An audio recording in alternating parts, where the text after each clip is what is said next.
নমস্কার, আমি সায়ন্তী।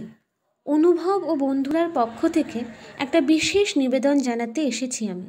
বেশি সময় নেব না।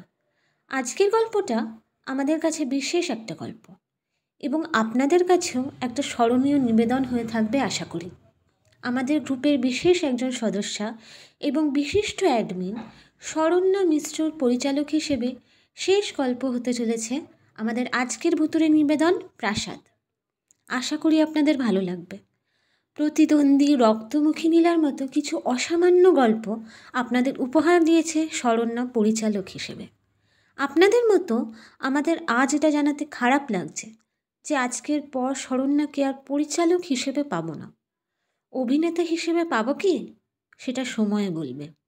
চলুন আপাতত গল্পটা শোনা যাক। নমস্কার বন্ধুরা, আমি অনুভব ও বন্ধুরার পক্ষ থেকে মেরি ক্রিসমাস সবাইকে। সামনে তো আবার বড়দিন, কেক খেতে হবে। ছোটদের সেই কেকময় ভালোবাসা এবং বড়দের প্রণাম। আজ আপনাদের জন্য প্রতিশোধের গল্প, ভূতের গল্প। ভূত প্রতিশোধ নেয়, কিভাবে নেয় সেটাই আজ দেখবো আমরা। বাচ্চারা, যদি তোমরা ভয় পাওয়ার প্রবণতা থাকে, এই গল্প তোমাদের জন্য নয়। যদি বড় গুরুজনেরাও ভয় পেয়ে থাকেন বা ভয় পান ভূতে, তবে নিশ্চয়ই আপনারাও একটু দূরে থাকুন। এই গল্প শুধুমাত্র সাহসী মানুষের জন্য। গল্পের শেষ ভাগে যে নিষ্ঠুরতার কথা বলা হয়েছে সেটা অবশ্যই খুব সাংঘাতিক। তাই বলছি, ভীত মানুষেরা দূরে থাকুন। আজকের গল্পে বিশেষ একটি চরিত্রে অভিনয় করার জন্য বিখ্যাত লেখিকা নবনীতা বোসদাসকে পেয়েছি। তার কাছে আমরা বিশেষভাবে কৃতজ্ঞ। আজকের গল্পের প্রধান চরিত্রে অনুশ্রী, অর্ক, ঈশিতা, শাশ্বত, শ্রুতি, শচীন্দ্রনাথ দেব এবং রাজানারায়ণ দেব। আজকের গল্প পাঠে সৌমাল্য এবং গল্পের সূত্রধর আমি অনুভব। চোখের সামনে পেপার কাটিংটা খুলতেই একটা খবর দেখে অবাক হলাম। এই কাটিং দিদি কোথা থেকে পেল সেটা দিদি বলতে রাজি হলো না, কিন্তু আমি যদি রাজি থাকি তবে আমার সাথে এই খবরটার সত্যতা যাচাই করতে পারে দিদি। একটু মূল কথাটা বলি, তা না হলে এই গল্পটা কিসের উপর লিখছি তা বুঝতে অসুবিধা হতে পারে। আমি অর্ক চ্যাটার্জি, শ্যামাপ্রসাদ কলেজে 3rd ইয়ারে পড়ি অ্যাকাউন্টেন্সি অনার্স নিয়ে। আর আমার দিদি আন্তর্জাতিক সম্পর্ক নিয়ে এমএ পড়ে, এখন বাড়িতে বসে আছে। ওর নাম অনুশ্রী চ্যাটার্জি। দিদি আমার থেকে 9 বছরের বড় হলেও দিদি আমার কাছে মানুষ বাড়ির মধ্যে। সেবার দিদির সাথে দিদির ইউনিভার্সিটিতে গিয়েছিলাম, যেখানে দিদির ফেয়ারওয়েলের অনুষ্ঠান চলছিল। অনুষ্ঠানের পর ক্যান্টিনে বসে দিদির কাছের বন্ধু ঈশিতা মিত্রর সঙ্গে কথা হচ্ছিল। ঈশিতাদির কাছে শুনলাম ওর মামার বাড়ির কাছে নাকি একটা 300 বছরের ভগ্নপ্রায় প্রাসাদ আছে এবং তাতে নাকি অনেক দিনের ভূতের বাস। কিন্তু সেই ভূত কোনোদিন ঈশিতাদির চোখে দেখেনি, তাই এসব গল্প কথায় সে বিশ্বাস করে না। দিদি যে এই ব্যাপারে উৎসাহ পেয়েছে সেটা ওর প্রশ্ন শুনেই বুঝলাম। তোর মামার বাড়ি থেকে ভূতের বাড়িটা কত দূরে? একটু ভেবে ঈশিতাদি উত্তর দিল, কত দূরের হবে, এই ধর পায়ে হেঁটে মিনিট 5। দিদি কি জানি একটা ভাবলো কথাটা শুনে, তারপর কেন জানি না বলল, আচ্ছা, আমি আর ভাই যদি ভূত দেখতে চাই তাহলে তোর মামা আমাদের ওনার বাড়িতে থাকতে দেবেন? আমি বেশ অবাক হলাম কথাটা শুনে। বলে কি দিদি, ও ঈশিতাদির মামার বাড়ির পাড়ায় ভূত দেখতে যাবে? প্রশ্নটা শুনে দিদি বলল, কেন, তোর ভয় করছে নাকি? তবে বরং তুই কলকাতাতেই থাক। আমি প্রতিবাদ করলাম, আমি থরি না তাই বলেছি, কিন্তু এত তাড়া করার কি কোনো দরকার আছে? আমার কথাতে ঈশিতাদি বলল, অর্ক কিন্তু একদম ঠিক কথাই বলেছে। ওই বাড়িটা নিয়ে একটা লেখা বেরিয়েছিল, আমি সেটা পাঠাবো তোকে। হ্যাঁ, সেটা পড়েই না হয় যাস। এই হচ্ছে পেপার কাটিং এর ইতিহাস। এই পেপার কাটিং পাওয়ার পর দিদি যে কতবার পড়েছে এটা তা বলা যাবে না। কথাটা বলার পর দিদি গম্ভীরভাবে বলল, আমি কেন এটা পড়ছি সেটা তুই জানিস? না, জানি না, আর সেই জন্যই তো জানতে চাইছি। আমার উত্তর শুনে দিদি আবার বলল, ঘটনাগুলো নিজের মধ্যে সাজিয়ে নিচ্ছি, যাতে পরে ঘটনাগুলো না জানার জন্য আমাকে পস্তাতে না হয়। আমি বেশ অবাক হলাম কথাটা শুনে। এই প্রাসাদের ভিতর কোনো ঘটনাও আছে নাকি? দিদি ইশারায় হ্যাঁ বুঝিয়ে দিল। দিদির মুখে যে ঘটনাটা শুনলাম সেটা অনেকটা এরকম। এই প্রাসাদটা আসলে একজন জমিদারের, যার নাম রাজা নারায়ণ দেব, যিনি নাকি খুবই রহস্যজনকভাবে আত্মহত্যা করেছিলেন। যদিও সেটা সঠিক কারণ আজও জানা যায়নি, এবং ওনার ছেলে বীরেন্দ্রনাথ দেবও নাকি সেই রাত থেকেই নিখোঁজ। তিনি যে কোথায় গিয়েছেন তা আজ অব্দি কেউ জানে না। সবটা শুনে আমি বললাম, দিদি, তুই কি রহস্যের সমাধান করতে যাচ্ছিস? দিদি মাথা নেড়ে হ্যাঁ বুঝিয়ে দিয়ে বলল, বলতে পারিস, তবে ভূতের ব্যাপারটাও কিন্তু মিথ্যে নয়। ওই প্রাসাদে প্রায়ই ভূতের আগমন হয়।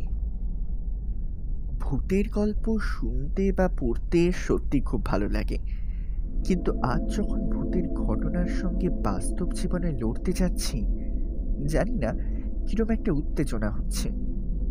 এটা কি ভয়ের নাকি আনন্দের, জানি না সেটা। ঈশিতাদের মামার বাড়ি হচ্ছে শান্তিনগরে। স্টেশন থেকে 2 ঘন্টা যেতে লাগে বাড়িতে। ঈশিতাদের কিছুদিনের জন্য বেড়াতে এসেছে এখানে, সেই ফাঁকে আমরাও চলে এলাম ঘুরতে। ঈশিতাদের মামার বাড়ির লোক খুব বেশি নয়। ঈশিতাদের এক মাসি আর তার মেয়ে শ্রুতি। ঈশিতাদের ছোট মামা প্রবীর চৌধুরী মানুষ হিসেবে বেশ ভালো, বেটে খাটো মানুষ, যার গোফের নিচের থাকা ঠোঁট সারাক্ষণ হাসে, এবং মামি ইন্দিরা চৌধুরী, যে এককালে বেশ সুন্দরী ছিলেন, সেটাও বোঝা যায়। আর আছে প্রবীর মামা ও ইন্দিরা মামির একমাত্র পুত্র শাশ্বত। শাশ্বত তার বয়স 35-এর বেশি নয়, লম্বা ফর্সা, গালে হালকা দাড়ি, পরনে সাদা পাঞ্জাবি এবং জিন্স, বাহাতে ঘড়ি। ইনি ব্যবসাদার মানুষ, কলকাতায় হরদম যাতায়াত করেন। দিদির ইউনিভার্সিটিতে, মানে যাদবপুর ইউনিভার্সিটির কাছে ওনার অফিস। তোর তো অনেক জায়গাতে অফিস আছে দাদা ভাই। হাসি মুখে বলল ঈশিতাদি। এখন তোর অফিসের গল্প শুনতে গেলে ওদের আর বিশ্রাম নেওয়া হবে না, তার চেয়ে বড় মোরা বিশ্রাম নিয়ে নিক। আমরা থাকবো দোতলার একটা ঘরে, যেটা নাকি উত্তরের ঘর। জানলার ধারে দাঁড়িয়ে বাইরে তাকালে দূরে থাকা জঙ্গল দেখা যায়। সেটা পেরিয়ে নাকি একটা নদী আছে। যদি সময় থাকে ঈশিতাদি নিয়ে যাবে বলেছে। কিন্তু এত কিছু দেখার বা জানার পরেও আমার মনে কিরম একটা খটকা জেগে থাকলো। দিদি আমাকে উদাস দেখেই হয়তো প্রশ্ন করলো, কি হয়েছে বলতো তোর? এসে থেকেই চুপ করে আছিস। শরীর টরীর খারাপ নাকি? না, শরীর আমার ঠিকই আছে, কিন্তু যেটা সমস্যা হচ্ছে সেটা বলা কি উচিত হবে? বলি ফেল না, আমি ছাড়া আর কেউ তো নেই ঘরে। আমি উত্তরে বললাম, তোর কি মনে হচ্ছে জানি না, আমার মন কিন্তু বলছে এই বাড়ির কারোর হাত ধরেই আমাদের রহস্য ভেদ করতে হবে। মানে তোর ওই রাজা নারায়ণ দেবের মারা যাওয়ার ইতিহাস এই পরিবারের হাতেই লুকিয়ে। কে? প্রবীর মামা? জানি না, শাশ্বতদাও হতে পারে, কিন্তু সেটা হয়তো। কি হয়তো? সেই উত্তর জানার জন্য কিছুদিন থাকতে হবে আমাদের এখানে, বুঝলি?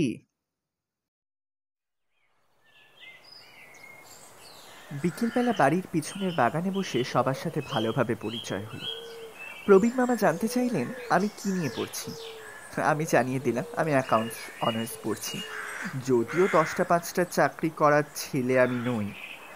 ঈশিতাদির মাসি শ্রবণা দেবী বললেন, যদি চাকরি না করলে তবে ব্যবসার এই বিষয় নিয়ে পড়ে তোমার লাভ কি? এমন কিছু তোমার পড়া উচিত যেটা তোমার কেরিয়ার গড়ে দেবে।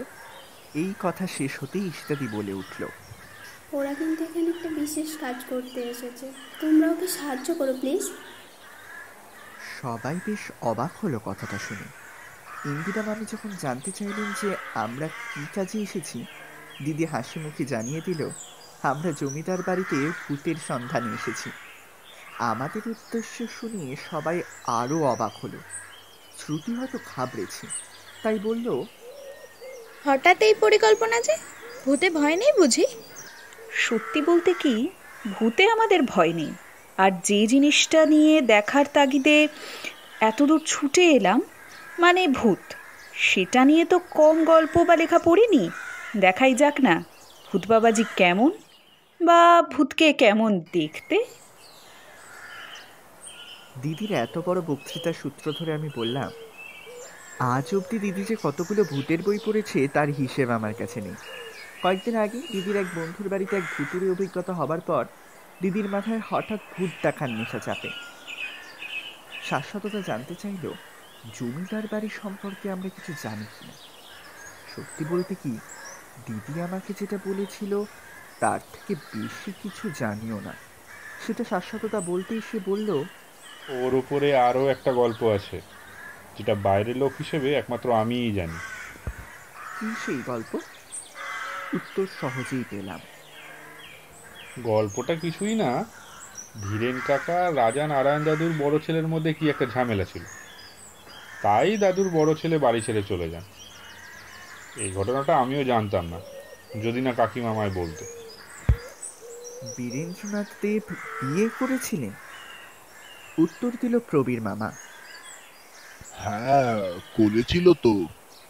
ওদের দুই ছেলে মেয়ে ইন্দ্র আর সাথী এখন কলকাতায় থাকে, আর বৌদি 2 বছর হলো মারা গিয়েছেন। কিভাবে মারা গেলেন উনি? দিদির প্রশ্নের উত্তর দিল ঈশিতাদি। ক্যান্সার। 2 বছর ভুগেছেন কাকিমা। শেষ যখন আসি এখানে গেছিলাম ওনাকে দেখতে। আমি একটা কথা জিজ্ঞেস না করে পারলাম না। আচ্ছা, ভূতের ব্যাপারটা কি সত্যি? সত্যি, পুরো দস্তুর সত্যি। প্রবীর মামা বললেন। প্রতি রাতেই হাসির শব্দ শোনা যায় ওই বাড়ি থেকে। হাসির শব্দ? আচ্ছা, বীরেন বাবুকে তো ওই রাতেই শেষ দেখা যায়। দিদির এই প্রশ্নের উত্তর প্রবীর মামা ইশারায় দিলেন। হ্যাঁ, ওই রাতেই শেষ দেখা যায় ওনাকে। প্রবীর মামার মতে নিজের বাবাকে ওইভাবে ঝুলতে দেখে সে পাগল হয়ে যায়, আর সেই জন্যই মোট কথা হলো এই যে জমিদার বাড়িতে ভূত আছে এবং সেটা কোনোভাবেই কাল্পনিক নয়। সেটা আমার আর দিদির চোখাচোখি হলো, সেটা বোধহয় ঈশিতাদি লক্ষ্য করেছে। তাই প্রশ্ন করল, কি রে, কি করবি? উত্তরটা আমি দিদির হয়ে দিলাম। দেখ, এত দূর যখন এসেছি, ভূত না দেখে তো আমরা ফিরছি না, কিন্তু এখন প্রশ্ন হলো আমাদের নিয়ে যাবে কি? নিয়ে যাওয়া নিয়ে সমস্যা কোথায়? বলল শ্রুতি। দাদা ভাই নিয়ে যাবে না হয়? শাশ্বততা কি রাজি আছে এই ব্যাপারে? নিয়ে যেতে আপত্তি নেই, কিন্তু সমস্যা একটাই।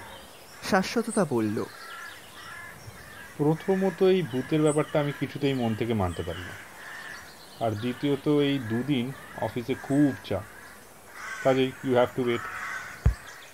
দিদি হাসি মুখে বলে উঠল, তুমি এত চাপ নিচ্ছ কেন? কবে তুমি সময় করতে পারবে বলুন, আমরা সেদিনই যাব। কিছু কিছু ঘটনা যেখানে শেষ হয়, ঠিক সেখান থেকেই নতুন এক ঘটনার সূচনা হয়, বুঝলি? দিদির কথা শুনে আমি হেসে উঠে বললাম, তোর এত আশা ভরসা স্বপ্ন যেন দুম করে ফেটে না যায়। যে লেভেলে ফুলে ফেপে উঠেছে, আমি কিন্তু ভালো বুঝছি না রে দিদি। আমার কথা শুনে প্রথমে দিদি আমার দিকে তাকিয়ে থাকলো, তারপর খিচিয়ে উঠল জোরে। শোন ভাই, একদম আজে বাজে কথা বলবি না। আমি যথেষ্ট আটঘাট বেঁধেই কাজে নেমেছি, সুতরাং আমি কাজে ফেল করব না। আমি হেসে উঠলাম বেশ জোরে। হাসার মতোই কথা বটে। আটঘাট বেঁধে বিয়ে করা যায়, ভূত দেখা যায় বলে তো শুনিনি। আচ্ছা দিদি, তুই এত পাগল কবে হলি বলতো? এতদিন তো জানতাম অর্ক চ্যাটার্জির পাগলামো অনুশ্রী চ্যাটার্জি সামলায়, এবারে যে ঠিক উল্টো জিনিস দেখছি রে। শোন ভাই। দিদির কথা শেষ হলো না, কারণ শ্রুতি ঘরে এসেছে। আর ঘরে এসেই খাটে বসে শ্রুতি বলল, একটা কথা ছিল, বলো। সেটা দাদা ভাইকে বলবে না? কি কথা? শ্রুতি বলল, মাঝে মাঝে রাজা নারায়ণ দেবের আত্মাকে রাস্তাঘাটে দেখা যায়, সেটা কি তোমরা জানো? কই, এরকম তো কিছু শুনিনি আমরা। এটা শ্রুতি জানলো কিভাবে?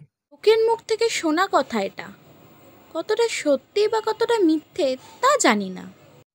বলল শ্রুতি। মামাইও আমায় এরকম কিছু একটা বলেছিল। আমি একটা প্রশ্ন করলাম এবার, যেটা অনেকক্ষণ ধরে আমার মাথায় ঘুরছিল। আচ্ছা শ্রুতি, প্রবীর মামার ওপরে কি কোনো দাদা বা দিদি ছিল? শ্রুতির উত্তর হলো, হ্যাঁ ছিল। যেদিন রাজা নারায়ণ দাদু মারা যান সেদিন থেকে উনি নিখোঁজ। অনেক খোঁজ করা হয় কিন্তু তাকে খুঁজে পাওয়া যায়নি। উনি কি বিয়ে করেছিলেন? দিদির প্রশ্ন। বড় মামা বিয়ে করেননি। হারিয়ে যাওয়ার সময় ওনার বয়স কত ছিল? খুব বেশি হলে 50 হবে। ওনার নিরুদ্দেশ হওয়ার কারণ জানিস তুই? নদী, তা আমি জানি না। আসলে বড় মামা যখন হারিয়ে যায় তখন আমার বয়স ছিল 11 কি 12, তাই আমার পক্ষে জানা সম্ভব হয়নি। এতটুকু বলে শ্রুতি উঠে দাঁড়ালো। বুঝলাম এর বেশি কিছু বললে হয়তো অনেক কিছু বেশি বেরিয়ে আসবে, তাই শ্রুতি বাধ্য হয়ে আমাদের এড়িয়ে যাচ্ছে। শ্রুতি চলে যেতেই দিদি বলল, কাল সকালে একবার জমিদার বাড়িটা দেখে আসতে হবে, বুঝলি ভাই? এই বাড়িতে বসে শ্রুতি বা ঈশিতার মুখ থেকে কথা বের করা যাবে না।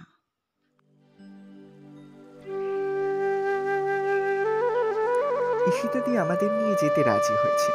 আজ বিকেলে আমরা প্রাসাদের দিকে গেছিলাম, আমি, দিদি আর ঈশিতাদি। তবু ঠিক আছি, কিন্তু শ্রুতির যা অবস্থা দেখেছি তাতে সত্যি মায়া হচ্ছে আমার। শ্রুতি এখানে আগে এসেছে কি? তুই আর লোক পেলি না শেষমেশ কিনা শ্রুতি। অন্ধকারে যে নিচে বাগানে যেতে ভয় পায় সে কিনা আজকে ভুতুরে প্রাসাদে। হাসিলি না? শ্রুতি বেশ রেগে গেছে কথাটা শুনে, তাই ও বলে উঠল, তুই কিন্তু খুব বাজে হয়ে যাচ্ছিস। তুই নিজে যেখানে আসিস না তার বেলা কিছু না। I don't believe in both and all, you know. ঈশিতাদির এই কথা শুনে একটা কথাই আমার বলার থাকে, আমিও যে এইসব ভূত বা অশরীরীর ব্যাপারে বিশ্বাস করি তা নয়, তবু দিদির কথাটা তো ফেলা যায় না, তাই চলে এলাম এখানে।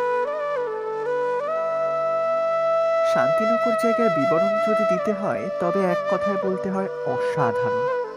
এই প্রাসাদে আসার সময় যা দৃশ্য দেখলাম তা সত্যিই ভোলার নয়। আমরা প্রাসাদে আসার সময় সেই জঙ্গলটা দেখলাম যেটা আমাদের ঘর থেকে দেখা যায়। ফেরার পথে যদি সময় থাকে তাহলে নদীর ধারে গেলেও যেতে পারি। এই প্রাসাদের অবস্থা দেখে খুব অবাক হলাম। এই যে 200 বছরেরও বেশি পুরনো বলে মনে হচ্ছে। 250 বছর, কিন্তু রক 2 বছর অন্তর অন্তর রেনোভেট করা হয়। আমি চারপাশটা একবার স্টাডি করার চেষ্টা করলাম।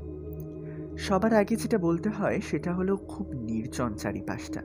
প্রাসাদের চারধারে ঝোপঝাড় হয়ে আছে, তাছাড়া অজস্র গাছ আর পাখির কলরব। তাছাড়া বাড়ির দেওয়ালে ফাটল ধরেছে, আর সেই ফাটলের মধ্য দিয়ে গাছ বেরিয়েছে। প্রধান ফটকে কতদিনের ঝুল জমে আছে সেটা বলা বেশ শক্ত ব্যাপার। সেই ঝুল পড়া ফটক দিয়ে ঢুকে যে জিনিসটা সবার আগে চোখে পড়ল সেটা হলো একটা মাঝারি আকারের পাতকুয়া। ভেতরে কতটা গভীর তা বলা শক্ত, কিন্তু সেটার মধ্যে জলের রং হলো কালো। পাতকুয়া থেকে খানিকটা এগিয়ে গিয়ে হচ্ছে প্রধান প্রাসাদ, যেটার অবস্থাও ভগ্নপ্রায়। প্রাসাদের দালানে উঠে দাঁড়িয়ে যেটা চোখে পড়ল সেটা হলো ডান পাশে ফাটা দেওয়াল, আর বাঁদিকে অন্ধকারে লুকিয়ে থাকা একটা সিঁড়ি। সেটা দিয়ে ওপরে চলে যাওয়া যায়। মোবাইলের ফ্ল্যাশলাইট জ্বেলে অন্ধকার সিঁড়ি দিয়ে উপরে এলাম। একটা টানা লম্বা বারান্দায় এসে কিছুক্ষণ থমকে যেতে হলো আমাদের। বিকেলের পড়ন্ত আলোয় পুরো বারান্দা আলোকিত হয়ে আছে। যে ঘরটা সোজা দেখা যাচ্ছে সেটা নাকি ছিল জমিদারের আলোচনা ঘর। মারা যাওয়ার দিন সকালেও নাকি রাজা নারায়ণ দেব ওই ঘরে বসে আলোচনা করেছেন। এমনকি বীরেন্দ্রনাথ দেবও নাকি ওই ঘরেই বসতেন। রাজা নারায়ণ দেব থাকতেন কোন ঘরে? আমার প্রশ্নটা ইকো হয়ে উঠল ফাঁকা বাড়িতে, যার ফলে নীরবতা খান হলো। আর কিছু বাদুড় ফরফর করে উড়ে গেল।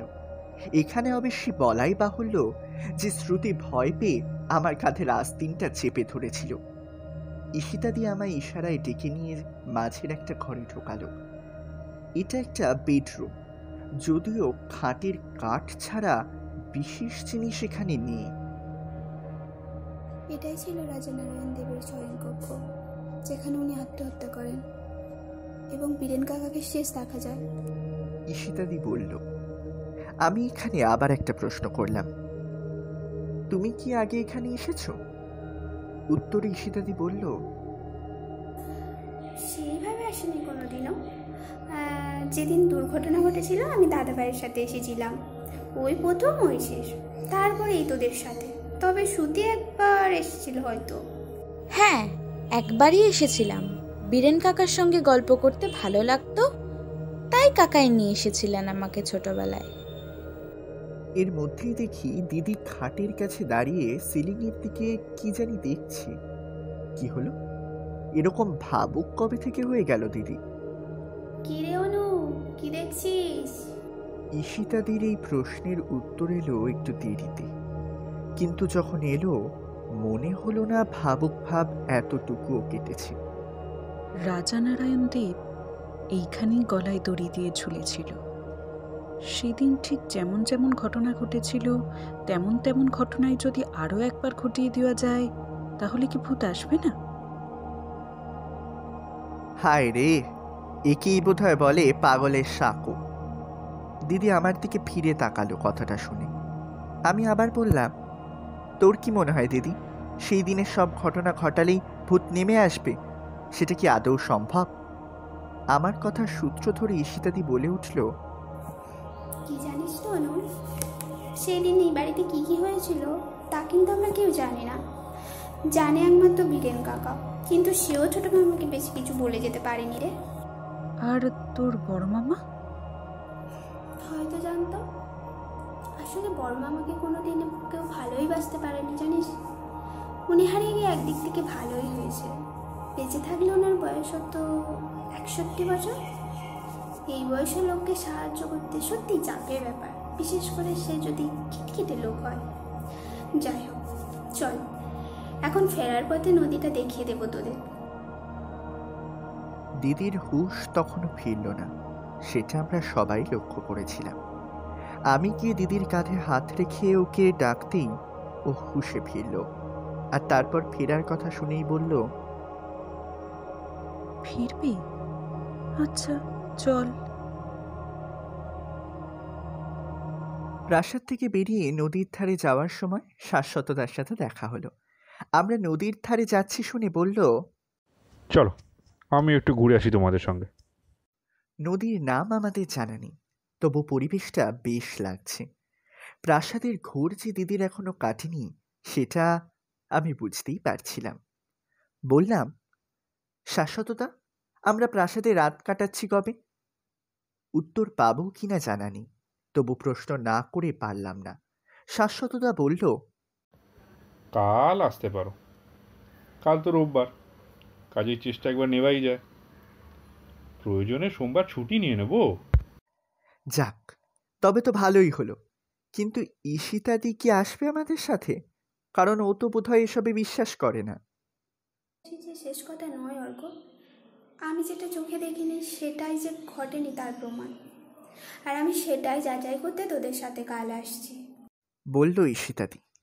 যাক, তবে নিজের মত বদলেছে দেখে সত্যিই ভালো লাগলো। শ্রুতি হাসি মুখে বলল, দিভাই আর দাদাভাই আসলে আসুক, আমি কিন্তু আর নেই। আজ সকালের আলো ছিল বলেই এসছি আমি, আর না হলে বলে দিলাম। ঠিক আছে, আসবে না, আমি উত্তর দিলাম। না, ও চলুক। শাশ্বততা বলল, ওর ভয়টা কাটানো দরকার, সারা জীবন ভীতু হয়ে থাকবে নাকি? দিদি অনেকক্ষণ চুপ ছিল, সেটা লক্ষ্য করে আমি ওর কাঁধে হাত রেখে বললাম, দিদি কি ভাবছিস বলতো? দিদি আমার দিকে তাকিয়ে বলল, রাজানারায়ণ কি একবারও দেখা দেবেন না আমাদের? এত দূর ছুটে আসাটা বেকার হবে? জানি না দিদির মনে কি চলছে, কিন্তু তবু ওর উদ্বিগ্ন ভাব বুঝে নিজেরই খারাপ লাগছে। আপাতত বাড়ি চল, আমি বললাম। এইখানে থাকলে তোর ভূত তোকে ছেড়ে চলে যাবে। ঈশিতাদি, এখনই ফিরে চলো। আজ রাত কাটিয়ে কাল, কাল সকাল কাটিয়ে কাল রাত, কতটা সময় কাটাতে হবে ভাবতে পারিস ভাই? দিদি এত ব্যস্ত হয়ে উঠেছে যে তর সইছে না বুঝি। অবশ্য প্রশ্নটা লেখার কোনো মানে হয় না, কারণ বেশ বুঝতে পারছি আমি যে দিদি নিজের উত্তেজনা আটকে রাখতে পারছে না। অবশ্য আমিও যে খুব একটা শান্ত থাকতে পারছি তা নয়, কারণ সেই পরশু থেকে একটা খটকা সমানে মনকে ব্যস্ত করে তুলছে। সেটা সত্য কিনা তা জানি না আমি। আজ আমি তোকে একটা কথা বলবো ভাই। দিদির কথায় ওর পাশে বসলাম আমি। ঈশিতার বড় মামা হারিয়ে যাওয়ার ব্যাপারটা না আমার একদম ভালো লাগছে না। বড় মামার ব্যাপারটা শোনার পর থেকে আমারও একই জিনিস মনে হয়েছিল, কিন্তু তাও আমার মনের খটকা মিটছে না। বললাম, সেটা কালকের আগে বোঝা যাবে না রে, বুঝলি? কিন্তু আজ বসে এসব নিয়ে ভেবে কি লাভ?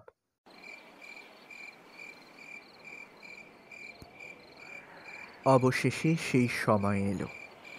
কাল যারা প্রাসাদে এসেছিলাম তারা বাদে আর আছে শাশ্বততা। আজকে কি একটু বেশি নির্জন লাগছে? এই নির্জনতা দেখেই হয়তো শ্রুতির অবস্থা খুব খারাপ হয়ে গেছে। সে ঈশিতাদির গায়ে সিঁদিয়ে আছে। প্রধান ফটক খুলে যখন শাশ্বততা ভেতরে ঢুকল, তখন যেন কিরম একটা কুড়ি উঠল। আমরা যখন হেঁটে পাতকুয়ার সামনে এলাম, তখন অজানা পাখির কর্কশ ডাকে সাহসিকতা কিছুটা কমে গেল। অন্ধকার হয়ে এসেছে, সূর্য প্রায় ডুবি ডুবি। ঘড়ি বলছে 5:30 বাজে। আমাদের হাতে যদিও অনেকটাই সময় আছে এখনো। এখনই তো অন্ধকার হয়ে এলো। শ্রুতি কাঁপা গলায় বলে উঠল, আর তার উত্তরে দিদি বলল, তাতে কি হয়েছে শ্রুতি? অন্ধকারেই তো ভূত আসে, তাই না শাশ্বততা? শাশ্বততা হাসি মুখে কথাটা সমর্থন করল এবং এগিয়ে গেল দালানের ওপর। আমরাও গেলাম ওর পিছু পিছু। আর ঠিক তখনই একটা ঘটনা ঘটল। এটাই আমাদের অ্যাডভেঞ্চারের প্রথম ঘটনা। আমরা দালানে দাঁড়িয়ে সিঁড়ির ওপরে আলো ফেলতেই মনে হলো ওপরে কেউ যেন হাঁটছে। শব্দটা শুনেই আমি আর শাশ্বততা ছুটে ওপরে গেলাম। আমাদের পিছু পিছু এলো শ্রুতি, ঈশিতাদি আর দিদি। একজন লোক দাঁড়িয়েছিল রাজা নারায়ণ দেবের ঘরের সামনে, পরনে কালো পাঞ্জাবি আর সাদা পাজামা। অবশ্য দুটোই বেশ নোংরা, তার সাথে মুখে অনেক দিন না কামানোর দাড়ি। ভদ্রলোক বহুদিন চান করেননি, সেটা দেখেই বোঝা যাচ্ছে। ইনি কি পাগল? চাপা গলায় শাশ্বততাকে প্রশ্ন করল দিদি, কিন্তু উত্তর দিল ওই ভদ্রলোকই। পাগল? না, উত্তর না, প্রশ্নের উপর প্রশ্ন। সত্যিই আমি পাগল। যে পাপ আমি করেছি তার জন্যই আমি পাগল। এখন এদিকে সেদিকে ঘুরে বেড়াচ্ছি। আজও হয়তো তার আত্মা এখানে ঘুরে বেড়াচ্ছে, আমার আশায়, আমার প্রতীক্ষায়। তাই ইচ্ছে না থাকলেও বারবার ছুটে আসি। আত্মা? কার আত্মা? উত্তর দেবার আগেই খুব ঝড় উঠল। সে ঝড় এমনই ঝড় যে শুকনো পাতা উড়ে এসে বারান্দায় পড়ল আর চোখে ধুলো লাগলো। আমরা চোখ বন্ধ রাখলাম বেশ অনেকক্ষণ। কত ঝড় চলল জানি না আমরা কেউই, কিন্তু ঝড় থামতেই দেখি সেই পাগল লোকটা নেই। কি হলো? কোথায় গেল? উত্তর হয়তো পেলাম না, কিন্তু শ্রুতি যে কথাটা বলল সেটা বেশ অবাক করলো আমাদের। আচ্ছা, লোকটা অনেকটা বড় মামার মতো দেখতে না? ঈশিতা দিয়া শাশ্বততা শ্রুতির দিকে তাকিয়ে থাকলো। শাশ্বততা হয়তো কিছু বলতো, কিন্তু না বলে রাজা নারায়ণ দেবের ঘরে ঢুকে গেল। ঈশিতাদি শুধু একবার শ্রুতি দিস ইজ বলে ঘরে চলে গেল, সঙ্গে দিদিও। আমি শ্রুতির দিকে এগিয়ে যেতেই শ্রুতি বলল, অর্কদা, তুমি অন্তত বিশ্বাস করো আমাকে। আমি বললাম, আমার বিশ্বাস অবিশ্বাসে কি এসে যায় বলো তো? আমি যদি তোমার কথা মেনেও নিই, তাতেও কি এটা প্রমাণ হচ্ছে যে ওটাই বড় মামা? শ্রুতি মাথা নেড়ে না বুঝিয়ে দিল। সেটা দেখে আমি আবার বললাম, তাহলে তুমি এই প্রসঙ্গ আর তুলো না, তাতে কিন্তু তুমিই বকা খাবে খুব, তাই না? শ্রুতি হ্যাঁ বুঝিয়ে দিতে আমি বললাম, এখন ঘরে চলো, পরে সব কিছু ভাবা যাবে। আমি শ্রুতিকে নিয়ে ঘরে ঢুকে গেলাম।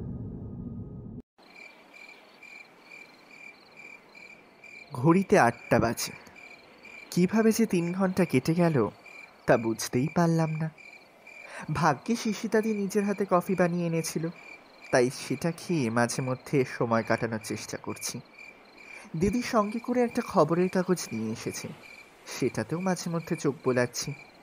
শাশ্বতদা বাইরে দাঁড়িয়েছিল, হঠাৎ ভেতরে এসে বলল, আচ্ছা, একবার ছাদে গেলে হয় না? কেন গো, তুমি কি ভূতকে ছাদে এক্সপেক্ট করছো নাকি? আমি প্রশ্ন করলাম।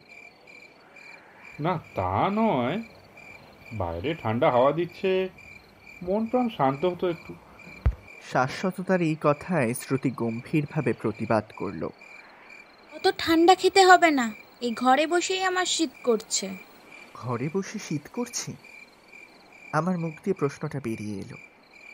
ঈশিতাদি একবার শ্রুতিকে দেখল, শ্রুতি একদম গুম হয়ে আছে। শাশ্বততা দিদির আনা কাগজটা পড়তে শুরু করলো। আচ্ছা, বিকেলে দেখা লোকটা কি অদ্ভুত, তাই না? দিদির এই প্রশ্ন শুনে আমরা সবাই ওর দিকে তাকালাম। এখানে এত কিছু থাকতে শেষমেশ ওই লোকটাকে ওর মনে ধরল। আমার মনের কথা মনেই থাকলো, কারণ শাশ্বততা কথা বলছে। শেষ 1.5-2 বছরে নাকি ওই লোকটাকে অনেকবার এখানে দেখা গেছে, যদিও কি কারণে সে এখানে ঘুরে বেড়ায় তা কেউ জানে না, এমনকি ওনার পরিচয়ও কারুর জানা নেই। তাই বুঝি? তুমি ওকে আগে দেখেছো এখানে? আমার প্রশ্নের উত্তরে শাশ্বততা বলল, 2 বার। এর আগে একদিন দেখেছিলাম ওই বাড়ি থেকে বেরিয়ে নদীর ধারে যাচ্ছে, তখন অতটা পাত্তা দিইনি। তারপর আজকে দেখলাম ভুতুরে পরিবেশে ভূতের মতো ঘুরে বেড়াচ্ছে। দিদির মনে যদিও স্থির বিশ্বাস জন্মে গিয়েছে যে লোকটা একদম বদ্ধ উন্মাদ, তা না হলে কি ওই ভুতুরে বাড়িতে ঘুরে বেড়ায় নাকি ভূতের মতো? আমি একবার যদিও প্রতিবাদ করেছিলাম, দেখ, কারোর সম্বন্ধে না জেনে কি এরকম বলা উচিত? তুই থাম তো। দিদি খেঁকিয়ে উঠল। ও যদি পাগলই না হবে তাহলে এরকমভাবে এখানে ঘুরে বেড়াচ্ছে কেন? অগত্যা, দিদি যখন বলছে তখন সে পাগলই। হঠাৎ একটা শব্দ শুনে আমরা সবাই চমকে উঠলাম। কিসের শব্দ ওটা? আমি প্রশ্ন করে উঠে দাঁড়িয়ে দরজার সামনে গেলাম। শাশ্বততা আমার কাঁধ খপ করে ধরে নিয়ে বলল, আমিও যাব তোর সঙ্গে। আমি আর শাশ্বততা ঘর থেকে বেরোলাম, সাথে দিদি, শ্রুতি, ঈশিতাদিও। শব্দটা ওই শেষ ঘরটা থেকে এলো কি? গিয়ে দেখা যাক বরং। শাশ্বততার পিছু পিছু আমরা সবাই এগোলাম সেদিকে। ঘরের সামনে একটা অদ্ভুত জিনিস লক্ষ্য করলাম। এই ঘরের দরজা খোলা।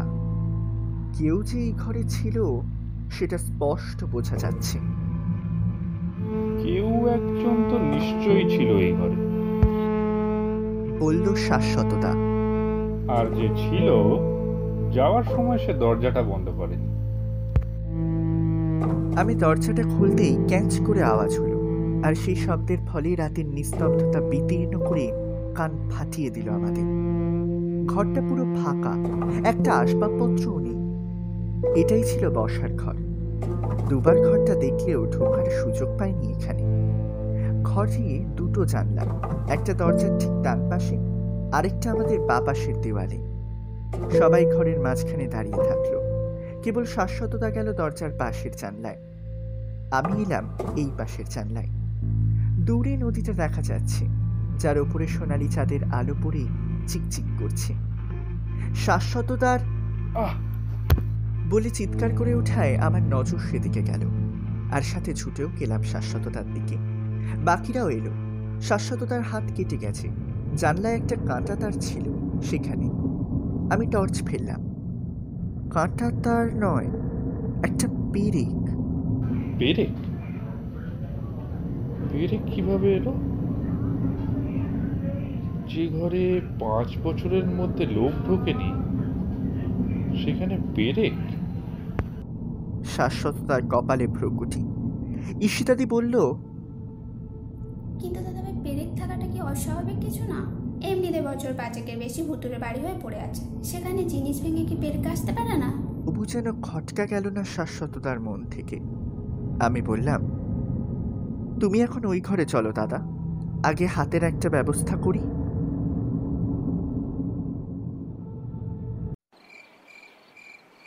ঘরে এসে শাশ্বততার হাতে একটা রুমাল বেঁধে দিলাম। তারপর সবাই 1 কাপ কফি নিলাম। কফি খেতে খেতে পেরেকের কথা ভাবছি আমি। কে রাখতে পারে পেরেক ওখানে? রাখার পেছনে উদ্দেশ্যটা কি? এর উত্তর খুঁজে বার করতে গিয়ে একটা কথাই মনে হলো আমার। আচ্ছা, বিকেলে যখন আমরা এই বাড়িতে এলাম তখন তো ওই পাগল লোকটা ছিল, এই পেরেকের ফন্দিটা ওর নয় তো? ঈশিতাদি আমার কথা সমর্থন করলো। হতেই পারে, ওর পক্ষে সবই সম্ভব, যে জাতের পাগলও। শাশ্বততাও সমর্থন করলো আমার কথায়। এটা আমারও মনে হচ্ছে জানিস, কিন্তু তোদের মতো পাগল বলে লোকটাকে উড়িয়ে দিতে পারছি না। ও একটা মিচকে শয়তান, এই বাড়িতে আসতে না গেলেছে অন্য কোনো কারণ। আমার কিন্তু ওকে একবারের জন্য পাগল মনে হয় না। আমার মনে যে কথাটা সেই বিকেল থেকে উকি মারছে, সেটা এবার বলার সাহস পেলাম। বললাম, আচ্ছা, তোমাদের বড় মামা এই বাড়ির সাথে কোনোভাবেই কি যুক্ত থাকতে পারেন না? যে এই কমার্স নিজের পরিবারের সাথে যোগাযোগ রাখেনি, সে এই বাড়ির সাথে? না, বোধ হয় না। ঈশিতাদির মত এটা। আমি বলে উঠলাম, বাড়ি ফেরাটাই হয়তো স্বাভাবিক, কিন্তু এমনটাও তো হতে পারে হয়তো তোমাদের মামা বাড়ি ফিরতে চান না, বা ধরো মানসিক রোগী হয়ে গেছে। শ্রুতি অবাক। কেন শ্রুতি, হতে পারে না? আমার প্রশ্ন। নিজের করা পাপ কাজও কিন্তু মানুষকে পাগল করে দেয়, সেটা কি তুমি জানো? তাহলে কি বিকেলে দেখা লোকটাই আমাদের? আমি শ্রুতিকে থামিয়ে দিলাম, কারণ তার প্রমাণ পাইনি আমরা, আর প্রমাণ পেতে হলে ধৈর্য ধরার ছাড়া উপায় নেই। রাত 9:45, সবেমাত্র ডিনার করে উঠলাম। রুটি আর আলু ভাজা। একটু শুয়ে নেব, কিন্তু যদি ঘুমিয়ে পড়ি? সে চান্স যদিও নেই, তবু সাবধানতা অবলম্বন করা। শ্রুতি বলল, কিন্তু যদি ঘুমিয়ে পড়ি? ঈশিতাদি ওর কাঁধে হাত রেখে বলল, চিন্তা করিস না, জাগে একটু ঘুমিয়ে নে। আমি সে বাইরে দাঁড়িয়ে হাওয়া খাচ্ছি। ঈশিতাদি শুলো খাটে, শাশ্বততা মাটিতে শুয়ে, দিদি খাটে হেলান দিয়ে বসে ফোনে কি দেখছে। শ্রুতি শাশ্বততার পাশে শুলো। আমাকে বাইরে দেখে দিদি আমার পাশে দাঁড়িয়ে আমার কাঁধে হাত দিল। ঘুমাসনি? আমি প্রশ্ন করলাম। একটু শুয়ে নেই। দিদি উত্তর দিল, না, ঘুম আসছে না আমার। তাছাড়া তুইও তো ঘুমাসনি। আমি হেসে উঠলাম, বললাম, কাউকে ভালোবেসে যে রাত জাগলো না, সে কিনা রাজা নারায়ণ দেবের জন্য রাত জাগছে। বাজে কথা বলবি না ভাই, তুই ভালোভাবেই জানিস যে আমি প্রীতমদাকে পছন্দ করি। পছন্দ করিস, ভালোবাসিস না। সেটাই এক প্রকার ভালোবাসা ভাই। তুইও তো অমৃতাকে পছন্দ করিস, সেটা ভালোবাসা না? আমারটা তো একতরফা, সেটা কোনোদিনই মূল্য পাবে না। বলে কি লাভ দিদি? কথা হয়তো আরো এগোতো, কিন্তু ঈশিতাদি আমাদের ডাকলো। অর্ক, অনুদারা শুতে আয়, আর রাত জাগিস না। চল এখন শুয়ে পড়ি। তখন ঠিক কটা বাজে আমি জানি না, আমার ঘুম ভাঙল শ্রুতির ডাকে। কি হলো শ্রুতি? বাইরে খুব ঝড় হচ্ছে বুঝতে পারছি, কিন্তু তাতে ভয় পাচ্ছি কেন? উত্তরে শ্রুতি বলল, শুনতে পাচ্ছ না দাদা, কেউ একজন বাইরে হাঁটছে। আমি কান খাড়া করলাম। সত্যি তো, কেউ একজন হাঁটছে বাইরে। আমি এক লাফে উঠে পড়লাম, তারপর দিদির কাছে দাঁড়িয়ে ওকে ডেকে দিলাম, দিদি, এই দিদি, ওঠ ওঠ, এই দিদি। দিদির কাঁচা ঘুম ভাঙিয়ে এর আগে অনেকবার ওর কাছে বকা গালাগালি সব খেয়েছি, কিন্তু আমি এবার সেগুলো সব ভুলে ডাকতে গেলাম ওকে। কি হয়েছেটা কি? দিদি বিরক্ত হয়েছে, সেটা পাত্তা না দিয়ে বললাম, আরে তাড়াতাড়ি ওঠ, বোধহয় তোর ভূত বাবাজি আসছে। ভূত শব্দটা শুনেই হয়তো দিদি লাফ দিয়ে উঠে বসলো, তার সঙ্গে শাশ্বততা আর ঈশিতা দিয়ে উঠে বসলো। পায়ের শব্দটা এবার আরো স্পষ্ট হলো। পায়ে কোলাপুরি চটি পড়েছে সম্ভবত। আমি, শ্রুতি আর শাশ্বততা মাটিতে ছিলাম, তাই উঠে দাঁড়িয়েছি। ঈশিতা দিয়ে আর দিদি খাট থেকে নেমে দাঁড়িয়েছি। এবারে সেই ভদ্রলোক ঘরে ঢুকলেন, যাকে আমরা বিকেলে দেখেছিলাম। পরনে সেই একই পোশাক এবং সেই একই অবস্থা। ভদ্রলোকের চেহারার কোনো উন্নতি তো হয়নি, বরং আরো অবনতি হয়েছে। আপনি? শাশ্বততা প্রশ্ন করল। আপনি এখানে কি করছেন, বিশেষ করে এই সময়? সেই ভদ্রলোক প্রথমেই উত্তর দিলেন না। কিছুক্ষণ দাঁড়িয়ে থেকে বেশ চাপা গলায় বললেন, এটা এটা আমারই বাড়ি। আমি রাজানারায়ণ দেবের বড় ছেলে, শচীন্দ্রনাথ দেব। আচ্ছা, তার মানে আপনার সঙ্গেই নারায়ণ দাদুর ঝামেলা ছিল? এই প্রশ্নটা শাশ্বততা করল, আর এর উত্তরও এলো বেশ দেরি করে। কিন্তু যখন এলো, মনে হলো মুখে দৃঢ়তা থাকলেও ভদ্রলোকের মনে হতাশার ছাও ভরে আছে। উনি আমাকে ছেলে বলে কোনোদিনই স্বীকার করেননি, সেই জন্যই একদিন আমি বাড়ি ছেড়ে চলে যাই। তারপর থাকতাম আমার মামার বাড়িতে। আপনাকে কেন ছেলে বলে স্বীকার করেনি দাদু? ঈশিতাদির প্রশ্ন। আমি ওনার মনের মতো হইনি, তাই আমায় ত্যাগ করেন বাবা। এটাও হতাশভাবে বললেন উনি। এরপর শান্তিপুর ছেড়ে আমি চলে যাই। তারপর ফিরে এসে শুনি বাবা আর নেই। উনি এতটা ভেঙে পড়েছেন, তা সত্ত্বেও আমার কেন জানি না এই ব্যাপারটাই কেমন যেন একটা লাগছে, কেমন অভিনয় মেকি বলে মনে হচ্ছে। মনে খুঁতখুঁত ভাব নিয়ে প্রশ্ন করলাম, আপনি এতটা ভেঙে পড়েছেন, অথচ আপনার বাবা আত্মহত্যা কেন করলো তা একবারও জানতে চাইলেন না? না না না, চেঁচিয়ে উঠলেন ভদ্রলোক। তারপর বললেন, বাবার মৃত্যুর জন্য আমিই দায়ী, আমি দায়ী। আমি ওনার সঙ্গে খারাপ ব্যবহার করেছি, সেই জন্যই নিজের প্রাণ শেষ করেন উনি।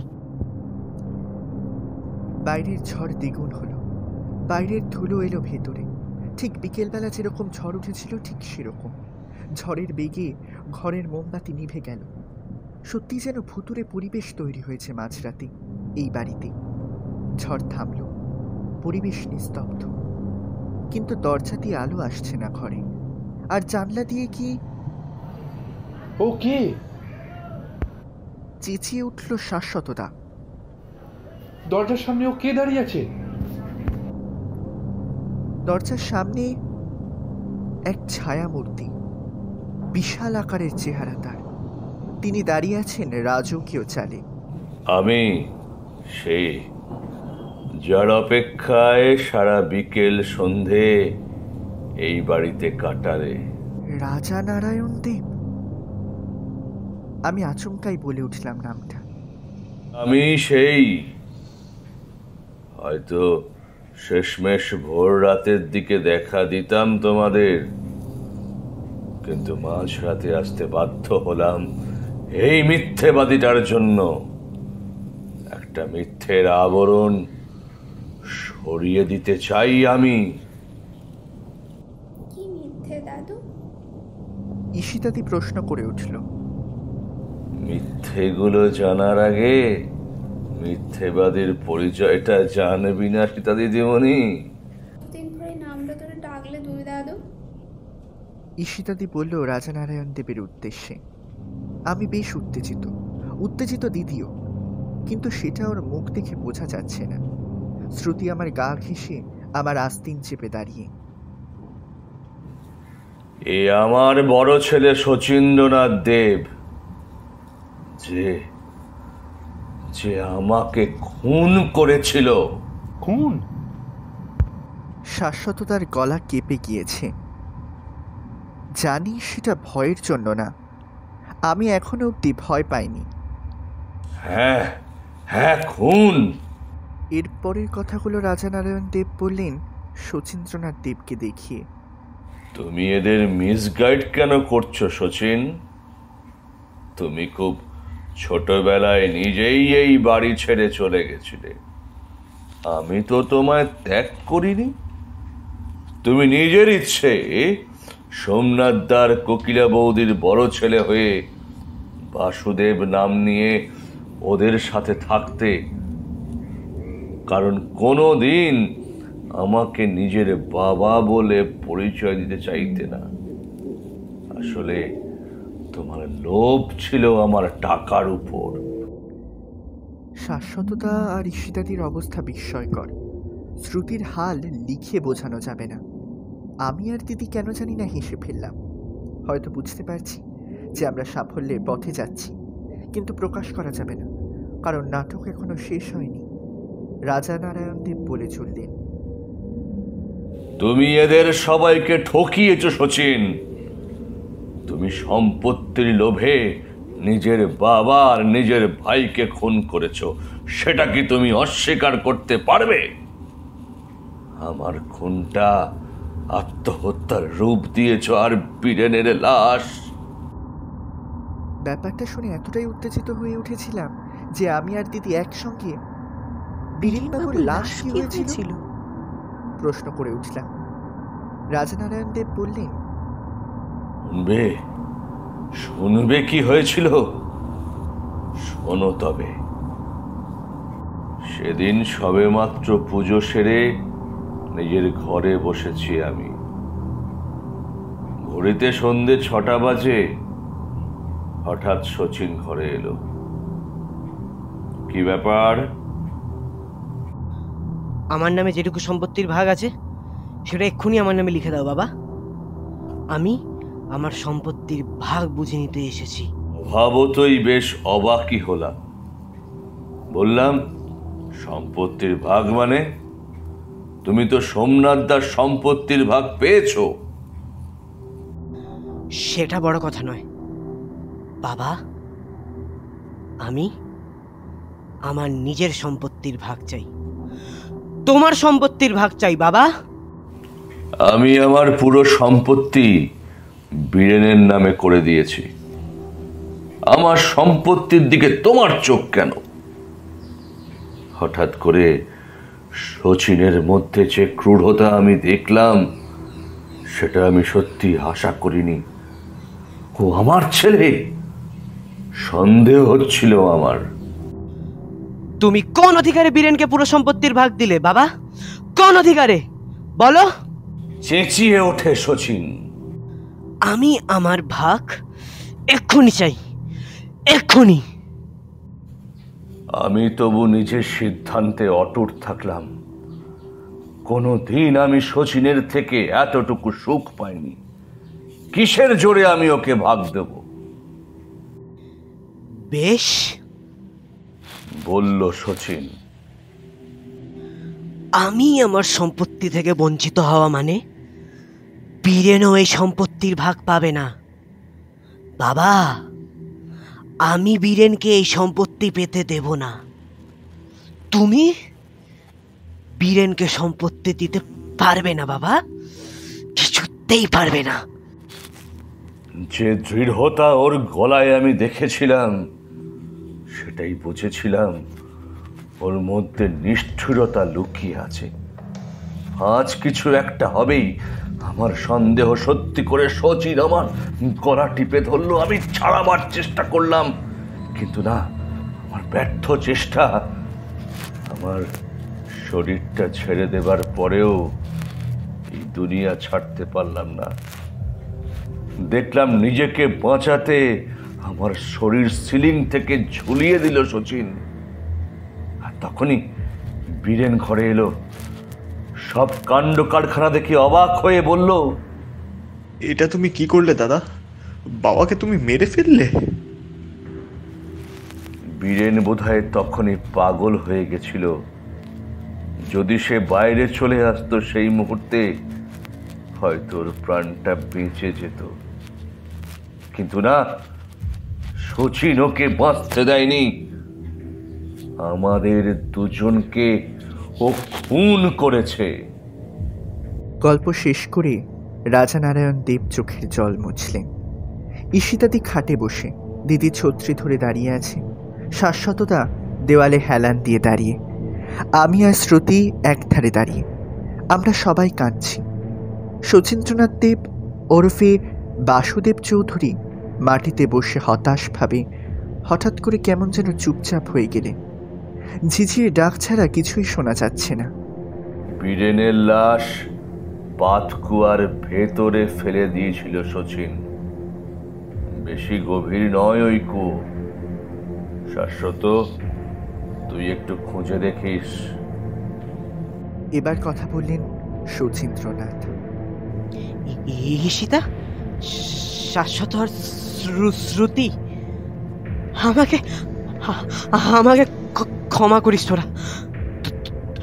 তোদের ওপর অনেক জোর জুলুম করেছি আমি, অনেক জোর জুলুম করেছি।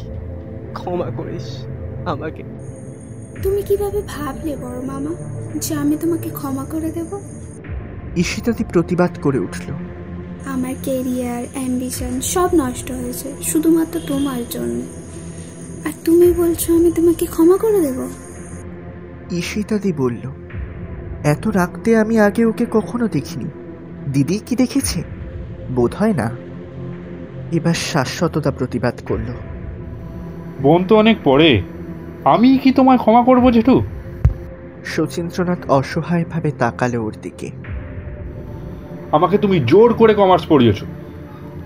ইংলিশ অনার্স থেকে শুধু মেয়েরা পড়ে। আমার নাটকের কেরিয়ার তুমি শেষ করনি। স্বপ্ন দেখতে হলে চাকরি কর, তার আগে নয়। কিভাবে ভাবলে আমি তোমাকে ক্ষমা করব? আমার সামনে তুমি আমার মাকে অপমান করেছো জেঠু।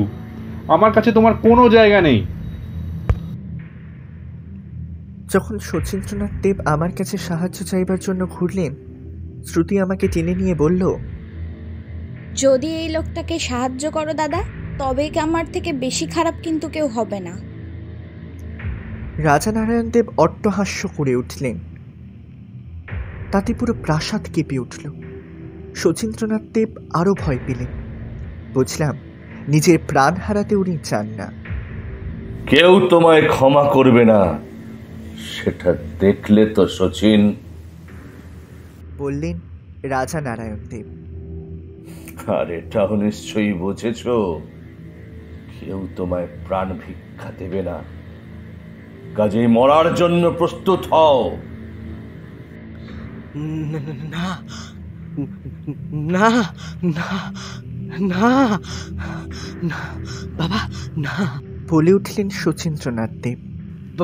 বাবা, বাবা, দয়া করো আমাকে, দয়া করো, মেরো না, মেরো না আমাকে। তুমি কিন্তু মারতে পারো না বাবা। আমি তোমার বড় ছেলে শচীন্দ্র। না না না না, বিশ্বাসঘাতকের ক্ষমা হয় না শচীন। রাজানারায়ণ দেব এগিয়ে এসে শচীন্দ্রনাথের গলায় একটা পেরেক ফুটিয়ে দিলেন। পেরেক, সেই পেরেক। এটাই তো লেখার ক্ষমতা নেই, কারণ এই মুহূর্তে ভাবার ক্ষমতা ছিল না। দিদি আর ঈশিতাদির চোখ বন্ধ, শ্রুতির মুখ আমার কাঁধে ঢাকা। আমি আর শাশ্বততা দেখলাম কিভাবে একজন জমিদার তার প্রাণের বিনিময়ে অন্য এক প্রাণ নিল। শচীন্দ্রনাথ দেব মারা গেলেন। তারপর রাজানারায়ণ দেবের গলা শোনা গেল। প্রাণের বিনিময়ে প্রাণ হয়, কোনোদিন স্বাধীনতা পাওয়া যায় না। এই ব্যাপারটা সবার সামনে এলে আমি খুশি হব। কথাটা বলে রাজানারায়ণ দেব ভ্যানিশ হয়ে গেলেন। তারপর আমরা কতক্ষণ বসেছিলাম সেটা আমরা জানি না। যখন ঘোর কাটল, ভোর হয়ে গিয়ে কাক ডাকছে। শচীন্দ্রনাথ দেবের দেহর দিকে তাকিয়ে সীতাদি প্রথম কথা বলল, যা দেখলাম সেটা কি সত্যি? এর উত্তর কেউ দিতে পারলাম না। আমি শাশ্বতদাকে বললাম, দাদা, বীরেনবাবুর লাশটা? শাশ্বতদা হ্যাঁ বুঝিয়ে একদিনের মধ্যে বীরেনবাবুর কঙ্কাল বার করে সেই কঙ্কাল দেখে শাশ্বতদা বলছিল, চিন্তা করো না কাকা, তোমার খুনের প্রতিশোধ নারায়ণ দাদু নিয়েছে, আর রাষ্ট্র করার দায়িত্ব আমি নিলাম।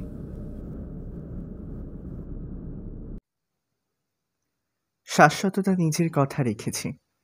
এই ঘটনার কিছুদিন পর বীরেনবাবুর ছেলে ইন্দ্র আর তার মেয়ে সাথী এসে সম্পত্তি বুঝে নিয়ে গেছিল।